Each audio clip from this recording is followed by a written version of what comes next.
Okay, so here we are at the command center for the interior compartment, and what we have here are some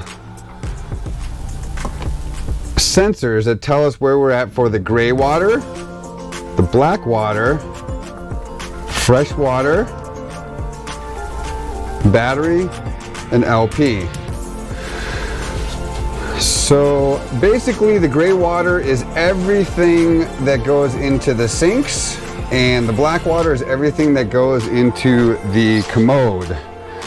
And so we want to make sure that these levels never get higher than full, so we don't have a mess when we're traveling down the road with water, with gray water or black water coming out into the compartment.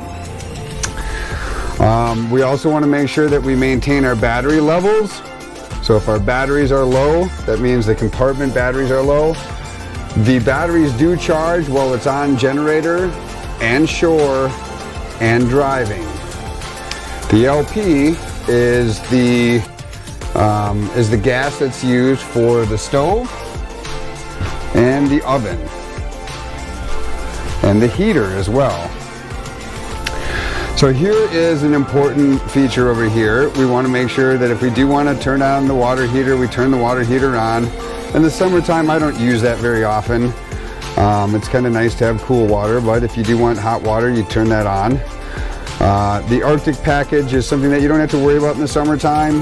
That just simply heats up the plumbing so you're able to use the RV in winter. And then this is an important one, is making sure that the water pump is turned on. And if you're not hooked up to the water line at the campsite, this water pump is crucial to have water pressure. So if we turn that off and we run the water,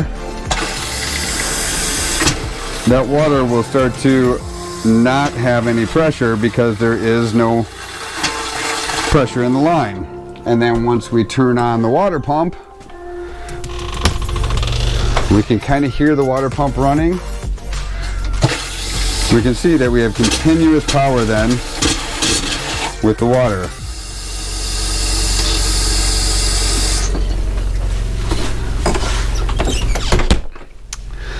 All right, and now we get to the slides in and slides out. So it is a little bit reversed in this unit. The slides for the front are actually the back slide button, and the slide for the rear is actually in the front. So they're kind of swapped, but you'll just have to notice that when you're doing it. One other important detail is that, again, the engine must be turned off in order to operate the slides.